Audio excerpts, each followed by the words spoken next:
On July 20th, 1969, the lunar module of the Apollo 11 mission successfully landed on the Moon, with astronauts Neil Armstrong and Buzz Aldrin aboard. Following the landing, Neil Armstrong endeavored to open the module's door to descend onto the lunar surface. This task proved challenging due to the heightened pressure, yet he ultimately succeeded after a brief struggle. As he made his way out in his cumbersome spacesuit, the exit proved constricted, causing him to inadvertently impact the upper section, resulting in a piece of the lunar module breaking off. Unbeknownst to them, the lack of air meant the sound of the impact did not carry, rendering them unaware of a significant loss: the ascent engine arming switch, without which their lunar module would be unable to return to Earth. Oblivious to this critical issue, Armstrong boldly stepped onto the Moon, thereby becoming the first human to do so, uttering the now iconic phrase, "That's one small step for man, one giant leap for mankind." However, more than 52 years later, many still cast doubt on the authenticity of the moon landing. Conspiracy theories abound, suggesting that the Apollo 11 mission was a fabricated event staged by the United States, with the lunar scenes filmed on Earth, raising questions about the flag's apparent fluttering in the absence of atmosphere. To uncover the truth behind the Apollo 11 mission, it's imperative to delve into its historical context, where a competitive clash, specifically the Cold War, between the United States and the Soviet Union, fueled the ambitious endeavor. The Soviet Union, having launched Sputnik in 1957, the first artificial satellite, initially shocked the American government, prompting the U.S. to respond by launching their own satellite in 1958. The subsequent groundbreaking achievement came in 1961, when Soviet cosmonaut Yuri Gagarin became the first human in space, further escalating the competition. In response, President John F. Kennedy sought strategies in a letter to the Vice President, dated April 20,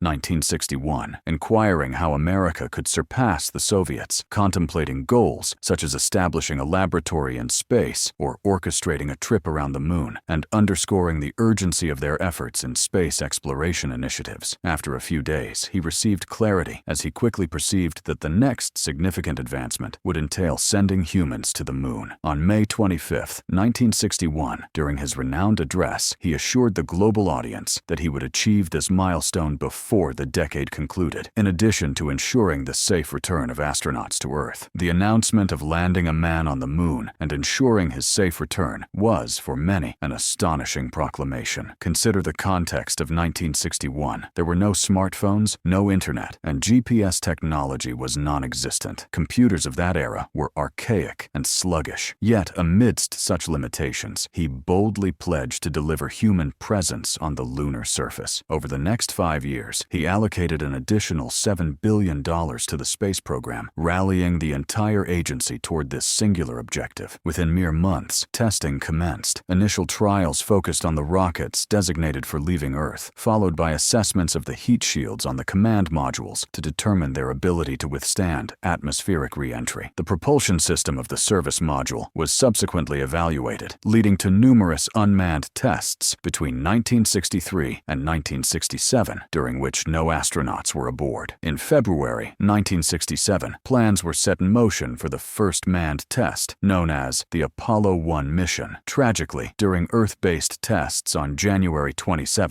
1967, the cabin ignited, resulting in the loss of 3 astronauts. This heart-wrenching incident, however, did not deter NASA. They persisted with their testing regimen, conducting unmanned missions Apollo 4, Apollo 5, and Apollo 6. In October 1968, the Apollo 7 mission lifted off, marking another attempt to send humans into space, and this endeavor succeeded. Merely 2 months later, in December 1968, the Apollo 8 mission dispatched 3 astronauts to the vicinity of the moon. The Apollo 9 mission followed in March 1969, aimed at evaluating the lunar module, the spacecraft component designated for lunar landing. 2 months later, in May 1969, the Apollo 10 mission was conducted, wherein 3 astronauts executed nearly all operations intended for Apollo 11, apart from the actual lunar landing. This rapid succession of missions, with intervals of merely 2 to 3 months, showcased NASA's relentless pursuit of testing rockets and spacecraft for lunar journeys. Ultimately, on July 16,